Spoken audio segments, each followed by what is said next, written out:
Sonpur Gandhi stadium में 15 वर्ष कम inter club जिला स्तरीय फुटबॉल चैंपियनशिप 2025 उद्घाटित हो सुवर्णपुर जिला क्रीड़ा संघ फुटबॉल एसोसिएशन ओडिशा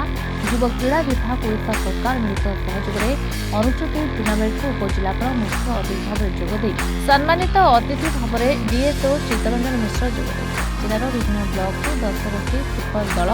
एथे भाग नेबाकु बेले आज डीएसए उलुंडा और माँ चर्दा क्लब चर्दा मध्य प्रथम मैच और कंकाड़ी एफसी जन्मुरा और नारायणपुर मध्य द्वितीय मैच अनुष्ठित होइछि। Football association of Odisha department youth and sports services and district athletics Subarnapur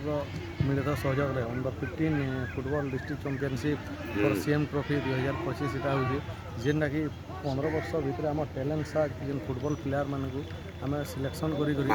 आमे डिस्ट्रिक्ट लेवल रे पठामा सेना सिलेक्शन होगी हॉस्टेल ले पाइबा कि एकाडेमी रे भी रही पारबा किंतु इतार भविष्य पूरा उज्जवल है ग्रासरूट 15 वर्ष जन खेलला से आम जिला कि राज्य खेलवा जेनटा कि आम गौरवर कथा आज उद्घाटन उत्सव उद्घाटन उत्सव सब कलेक्टर मैच की उद्घाटन करते चित्त मिश्र सार भी थे प्रेजेंट थे डिस्ट्रिक्ट एथलेटिक्स सब कार्यकर्ता थे वेटरान फुटबॉल रघुनाथ साहू सार उपस्थित थे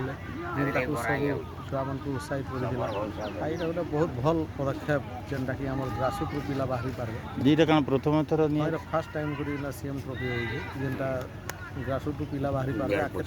भविष्य भी उज्जवल है। प्रथम मैच को कंजित मुख्य रेफारी भाव अनिल भोई राजेश संपत्ति सहयोगी अनिता महाकूड़ कोर्ट अफिसर भाव खेल परिचालना करते क्रीड़ा संघ संपादक पीयूष पंडा कहते तत्वावधान में अनुष्ठित कार्यक्रम में विकास पंडा और क्रीड़ा संघ संपादक पीयूष पंडा तत्वावधान में अनुष्ठित कार्यक्रम में विकास पंडा और क्रीड़ा संघ समस्त सदस्य सहयोग करते सुवर्णपुर ओम प्रकाश मिश्र रिपोर्ट ओडिशा स्पोर्ट्स।